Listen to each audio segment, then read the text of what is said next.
Now, as a result of the economic system of capitalism, which includes United States regulated capitalism, poverty has not ended in the United States, and poverty will not end in the United States through capitalism because of the fact that capitalism, including United States regulated capitalism, enables capitalists to run roughshod over the poor and middle class, which they have done successfully in the United States for generations.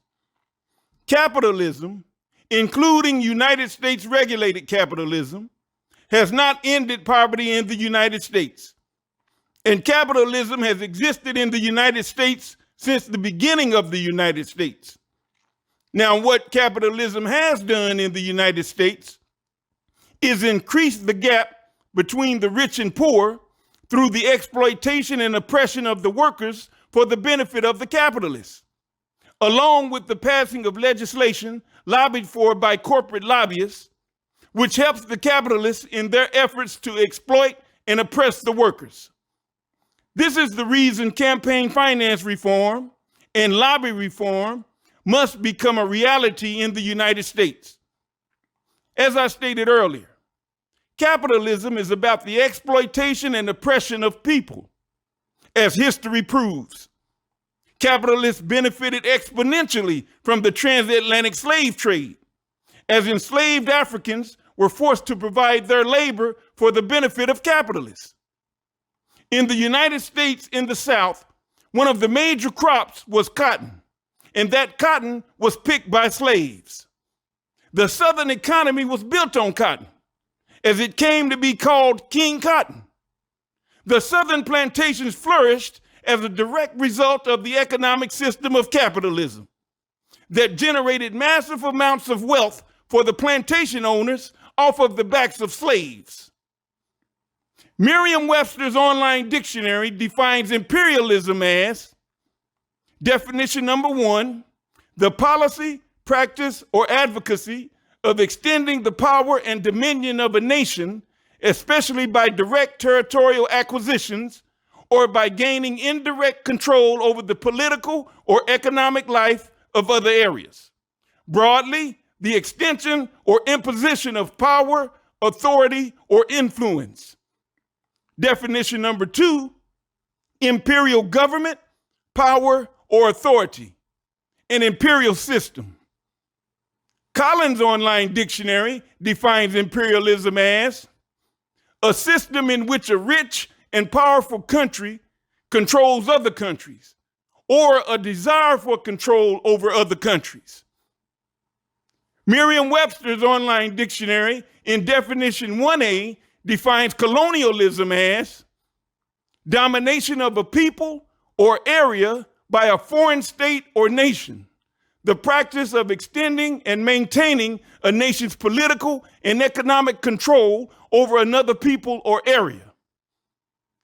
Collins' online dictionary defines colonialism as the practice by which a powerful country directly controls less powerful countries and uses their resources to increase its own power and wealth. Now, both online dictionaries correctly define imperialism and colonialism.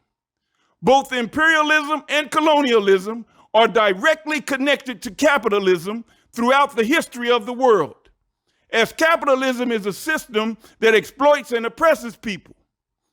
European imperialism and colonialism through capitalism and for capitalism resulted in the colonizing of areas and the stealing of their precious resources. Whether you're talking about North America, Africa, India, or Australia, and the list goes on, indigenous peoples throughout the world were victims of imperialism and colonialism through capitalism and for capitalism. One doesn't have to look far to find the victims. King Ferdinand and Queen Isabella of Spain funded the voyage of Christopher Columbus in his quest for the gold and spices of the East Indies, although Columbus did not land in the East Indies. Columbus landed on an island in the Caribbean, and the Spaniards stole gold and enslaved indigenous people of the area. And large numbers of indigenous people were murdered and caught disease, ultimately dying from disease as well. And in what is now known as the United States, the indigenous people experienced horrific acts of violence perpetrated against them. And as I stated earlier, capitalists benefited exponentially from the transatlantic slave trade, as enslaved Africans were forced to provide their labor for the benefit of capitalists, and large numbers of Africans died as a result of the transatlantic slave trade. Now, concerning the foothold capitalism gained in the land now known as the United States, the Virginia Company of London, through shareholders, funded the establishment of the first permanent colony in Jamestown, Virginia. In 1618, the Virginia Company established a head right system in order to increase immigration to North America. Their goal was to get as many Europeans as possible to immigrate to the so-called New World, which was already inhabited by millions of Native Americans back when the first European expeditions to the so-called New World began.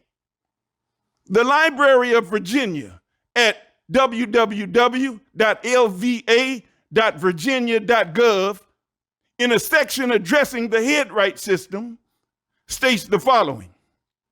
In order to encourage immigration into the colony, the Virginia Company, meeting in a quarter court held on 18 November 1618, passed a body of laws called Orders and Constitutions, which came to be considered the Great Charter of Privileges, Orders, and Laws of the colony. Among these laws was a provision that any person who settled in Virginia or paid for the transportation expenses of another person who settled in Virginia should be entitled to receive 50 acres of land for each immigrant.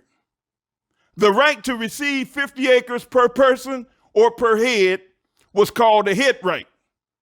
Now, European immigration began, and European immigration increase was sought through the head right system. And although the land was already inhabited by millions of Native Americans when the Europeans arrived, capitalism, imperialism, colonialism were the driving factors and have always been the driving factors. Some nation relationships started as trading relationships that developed into one nation conquering the other, and then the conquering nation exploited and oppressed the people of the nation they conquered.